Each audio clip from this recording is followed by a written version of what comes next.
That bugs people a lot as they get older is people feel like they missed something. Ever feel like you missed your purpose? Or you feel like you know you got greatness inside of you, you really haven't tapped it? That thing that when you were 19 or 15 or 16, you thought you were going to be, you never quite got there, and life kind of just did what it does. I think all of us are aware that we got greatness inside of us. And we lose our vehicle, we lose our purpose. He was talking about our why. Sometimes life takes a left or right on us. We end up with a family and kids, our priorities change, and then we lost where we were going. We don't know how to get back there. And that's the part that just bugs us, because we know we have a purpose. I know God puts us all on earth for a reason, and so many of us lose it. And they say the worst thing, the saddest thing is when someone dies with all their dreams still inside of them. Right? The music never got to play. You ever gone to a funeral where it wasn't that sad because that person lived such a great life? I just went to a funeral like that about 3 months ago. This guy lived like 8 lives, man. It's like, how'd somebody get to do all that stuff? I mean, he was a school teacher, and he ran plays, and he was an actor, and he was a singer, and he traveled all over the world, and he did all these things. And it wasn't that sad. I had an uncle like that too. It wasn't that sad. I mean, everybody's got to die at some point, but this person lived. Then you go to other funerals where, man, that person could have been so much more. Never really got a chance to get anywhere. Never.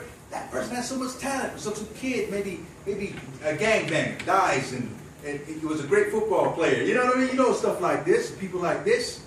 And you went, man, what a shame. There's some of us just live this mundane life, and we know we're living a mundane life, and we're like, man, before we get old, we really want to do something. We really want to find our purpose, and we really want to live. And the thing to know, to be able to have a life that goes this way or that way, is that life is real simple. It's just action and consequences of our action. That's it. That's all life is. Wherever we are is what we designed. It was our choices our whole life to put us right here. So if we're living up here, it was our choices. If we're living down here, it was our choices. That's all life is action and consequences of those actions. That's all it is. So when you look at an opportunity like this, it's a vehicle. Okay, but I'll tell you something right now, that a vehicle, it just doesn't matter if you don't know how to drive, or if you don't want to drive. You have no drive to drive, right? You can have the most beautiful car in the world right there, man. Most beautiful, high-powered car right there, but if you can't drive that car, or you don't have the will to drive that, it just doesn't matter. A bicycle will go further than a car you don't know how to drive. So you got to find that drive inside of you, and why it is you want to do what you do, and you've got to find that purpose. So there's a difference between existing and thriving. Now, Kenny touched on this a little earlier. Animals exist. What animals do? They get up, they look for something to eat all day long, they go to sleep. They get up, look for something to eat all day long, and they go to sleep. That's all animals do. They weren't privileged to have this thinking thing that wants more, that can dream, that can want things. Animals don't have that. It's very simple. A dog eats, sleep, and wait for you to come home. That's it. That's their life. Right? But how many of us live like that? We eat, sleep, wait for the weekend. Eat, sleep, wait for the weekend. That's it. We're not thriving, we're just existing, and life is passing us by. We know we got more because we see people living it, man. We see them, and they weren't gifted with anything more than what we were, except they think differently. That's it. And one of the things that we're challenged with is most of us, we absorb our thinking from where we came from. Okay? So if our parents didn't know how to thrive, they can't teach us that. And that's why we're sitting here today, because we have an opportunity. Wow, I know there's something there if I had an opportunity, because I wasn't taught this. But we have a hard time stepping into this because the people around us haven't stepped into it. See, that's what holds us back. The people around us haven't stepped into where we think we want to go, but we get pulled back. You know what they say, if you take a bunch of crabs and you put them in a bucket, and one crab tries to get out, the other crab pulls it back in. That's what it's like. When you try to get out, something's always trying to pull you back in until you change your mindset. So what I want to describe to you, an acronym that I want you to remember that will help you keep the right frame of mind, is always doing your best. B.E.S.T, acronym. Changing your beliefs, controlling your emotions, using only positive self-talk, and managing your thoughts. You do those 4 things, your life will change. That's right. Your life will become what you down deep believe it will be. It will mirror your deepest beliefs. There's a difference between ideas and beliefs. An idea is just an idea. You can say, you ask most people, what do you want in life? Most people say about the same thing. I want to travel. I like to have some money. I like a nice car. I like to do things with my kids. Most people say variations of the same thing. But the difference is, for some people it's a belief, and for some people it's just an idea. When you have a belief about something, who wants a beautiful house to live in? All right. If you can't smell the fresh cut grass of that house, if you can't in detail see the marble on the counter, if you don't see the beautiful foyer when you walk in, then that's just an idea. You don't believe it. Everybody wants a nice house. How many people like that? If I wasn't here, I'd be sailing today. I got some friends that go sailing. Yeah. But I did want to go. I think I'll go sailing tomorrow. Okay. All right. Now, when I think about sailing tomorrow, I already feel the water. You know that mist that comes on you. That's why I want to go sailing, because I can feel it. The sun. That's why I'm feeling it. Right. Now that's a belief. I'm going sailing. Yeah, I just told her, I used to live in Maui for 20 years. Oh, man, I miss Hana. I think I need to go to Maui and go down to Hana and chill out for a couple of days. You know why I miss it? Because I see the water rolling down the hill. Okay? I see, Hana is the most beautiful place, man. You just chill, the ocean just and time just slows down, and I see it, I feel it. And then it will happen. Right? So when you tell people, hey, where would you like to go on vacation? If you could travel anywhere, where would you like to go? I don't know, Europe. Where in Europe? Eiffel Tower. And, you don't really want to go. It's an idea. The person that wants to go says, man, I looked up on the internet. In Greece, there's this beautiful chateau, man, right on the water. And they describe it in detail about this particular place. That's the person that's going to go. That's right. So when you look at this business, it's secondary to what you want for yourself, because it's the vehicle to get you there. See what I'm saying? So if you're trying to get from here to Diamond Head, okay, and your whole life you never had a proper vehicle, you walked everywhere, and if somebody said this is a car that can get you from here to here, okay. Now what you want to know is that the car runs, it's not going to break down, that it's going to be a comfortable ride, it's got AC, all that stuff, right? But it's secondary to where you want to go. So what's going to buy you into an opportunity, or any opportunity you look at, is what do you want for your life. So the mistake that most people make is when they sit in places like this, is they just look at the opportunity. Okay? And they sit in a room like this, and if it's a great presentation, the emotions get going. Wow, that sounds cool, man. And they jump in. But your emotion plays tricks on you. When you get back around your homies, or you get back home and they're discouraging, or they're not used to that kind of talk, your emotions come crashing down. And now you spent $500, to the business. What you want in life has nothing to do with anybody around you. Your homies and your crew, it does not matter. Amen. They're not writing the check. So when you know what you want, then this opportunity becomes something where I know where I want to go. Now that car is very attractive. Yes. I'm going to get in that car and it's going to take me where I want to go. So B, when I said the acronym is B.E.S.T, B, your beliefs. E, your emotions. You've got to control your emotions, because they go up and down on you. And your life is absolutely controlled by your emotions. How you feel about things absolutely affects what you're going to do. You ever have a day where you just blew, or you just got things going on, and this particular day this crashed on you? Right? You ever have that? Yes. You got drama going on. Drama was going on yesterday, right? And the day before that. But this day, it caught up with you. Yes. Okay? That's your emotions. You had the same thing going on a week ago, but today your emotions took you down here. Okay? And then you do something that's real cool in life, right? Like something really, really neat happens and your emotions come back up. And that's why people can't go anywhere in life. It's a roller coaster. Because they're controlled by emotions.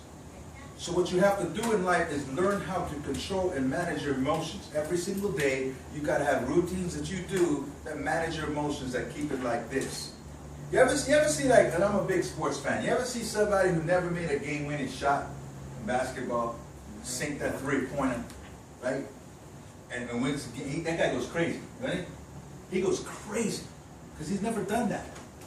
Okay? That's something that's a high for his life. Now, you ever see Michael Jordan and Kobe Bryant make a game-winning shot?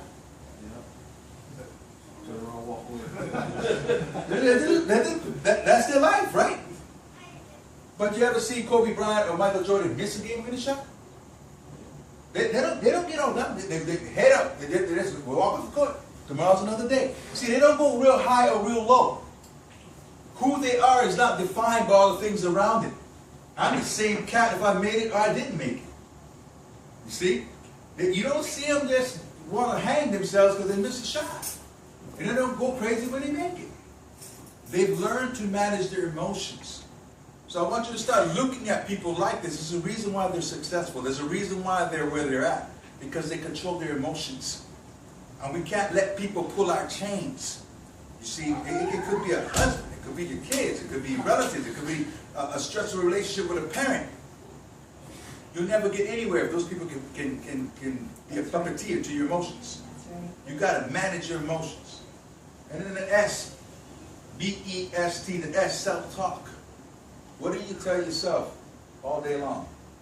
See, self-talk doesn't end. It's constant. We're constantly in our minds having conversations with ourselves. Yes. We're telling ourselves something.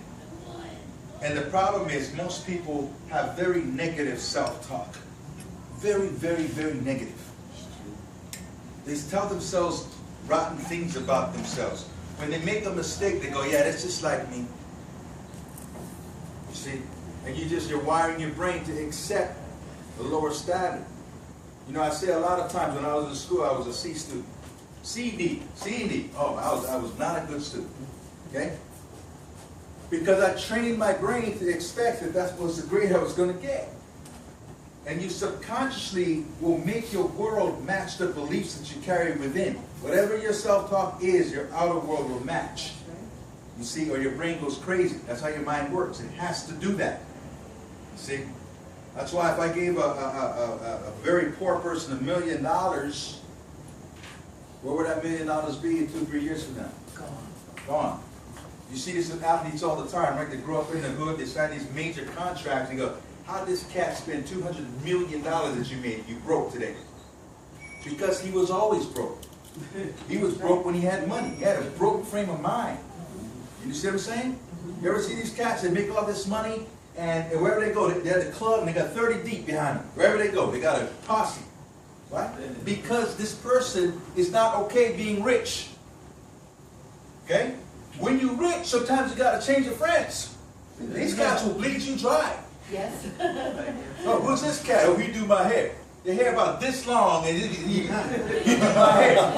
How much you bet? Give me $50,000 a year to roll with me and club it and doing my hair. $50,000 for him.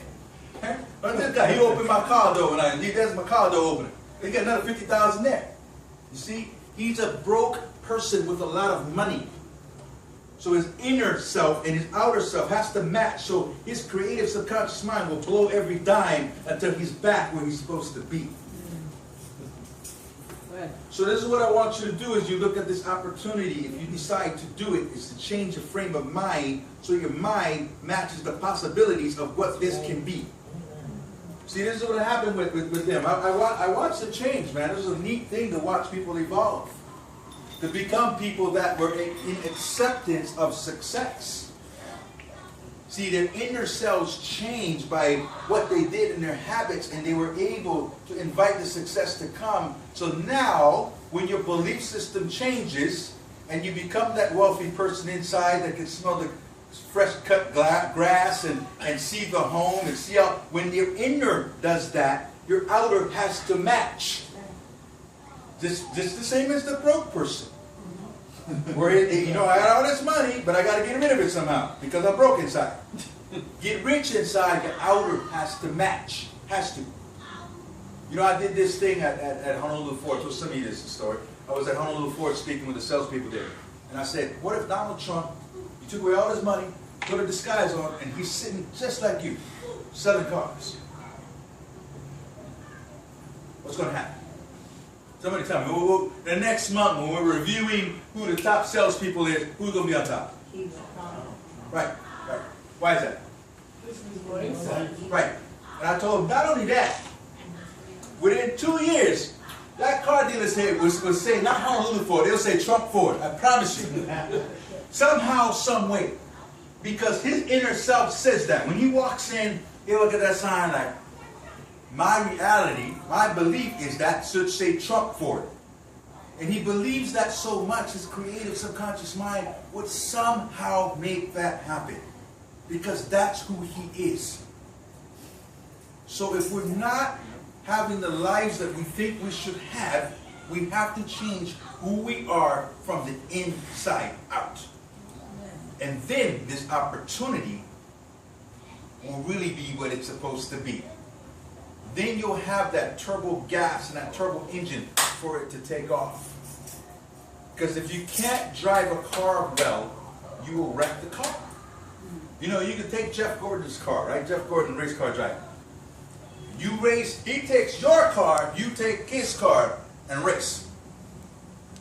I promise you, you will wreck. Or you'll be so afraid of that car, you'll drive it at, 10 miles an hour, and he'll take your car and whip you. Because he can flat out drive. And that's what I'm looking for you guys to look at. And then T and B.E.S.T, managing your thoughts. Your thoughts are very, very powerful. It exudes out of every cell in your body. What you think makes you strong or makes you weak. I'll give you an example. If you can stand up. I want you to think of something very, very negative in your life. Something you're in your life thinking about. Let me know when you got it. Okay. Do I have to say it? No, I have to say it. Okay. You're not going to tell me. No, I'm not. It's all you. It's all you. It's all you. All right, now put your arm out like this. Don't let me push it down, okay? Hold that thought. Hold that thought. Let me know you got that thought in your head. Resist me. I'm going to push it down. Don't let me push it down, okay? Tell me again. You got that negative thought? Yeah. Don't let me push your arm down, okay? All right. So I want you to have the most. I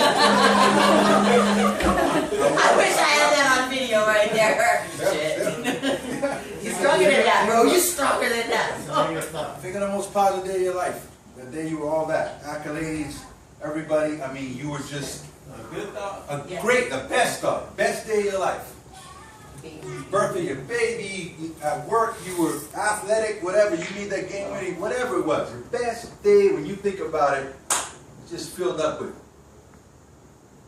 Okay. You got it? Got it. Put your arm out again. Your thoughts control your life. Don't let me push your arm down, okay? You got it? Don't let me push your arm down. Yep. It's like muscle testing, it's amazing. When you're negative, and your thoughts are negative, you're weak. Every bit of you is weak. There's nothing about you that is strong. You cannot succeed from that place. So we all have things that went down in our lives. Thank you for using that. But we all have stuff. We all have stuff. And I've done that exercise with big, burly guys who are like 6'4" and nearly 300 pounds. Did you use the same force? I used more the second time. Oh. Did you feel it? Yeah. Okay? I've done that same exercise where with like 3 fingers I could push this guy's arm down. Big, strong dude. And on the second time I probably could swing from his arm. Okay? So your emotions are very, very important, and the thoughts that you keep. So the way we're gonna, and I know we got limited time, so I'm gonna wrap up here, is start being obsessed with working on you. We work on other things way more than we work on ourselves. Some people work on their cars more than they work on themselves. That's right. Some people are working on all their friends' drama. I got friends that all they do all day long is invite other people's crap into their lives. Oh, I got a girlfriend, she need me. Oh, I got this, she need me. I got this. Oh, I got my cousin, her husband cheating on her. That's their life. I mean, I'm not saying don't be there for people, but your focus has got to be yourself first and foremost, like an airline. What do they say about the mask? Put yours on first. That's right. You see, you end up empty when you're giving everybody your stuff. You see, the way it works is that you should overflow and they get that. You know what I'm saying? So you got a cup and I'm pouring into your cup and it gets so overfilled, then now I can give you some of that. I give you my excess. Not what's necessary for me to survive. And that's what people do, and you stay weak. Everybody's responsibility is to take care of themselves. So start reading the right things. Start taking the right things into your brain. Start hanging out with the right people. If you want to change, you've got to change the things around you. You've got to change what's going in here all the time. Take responsibility for that. And then you can change your life. Don't need to fit in. People that fit in get nowhere. People that gotta be cool with everyone get nowhere. People that want to please people get nowhere. Decide what you want for your life and get it done. Yeah. That was real. Rodney, all good. I was taking notes over there. I Good got stuff. recorded. Thank you, Rodney. That's what it's really all about.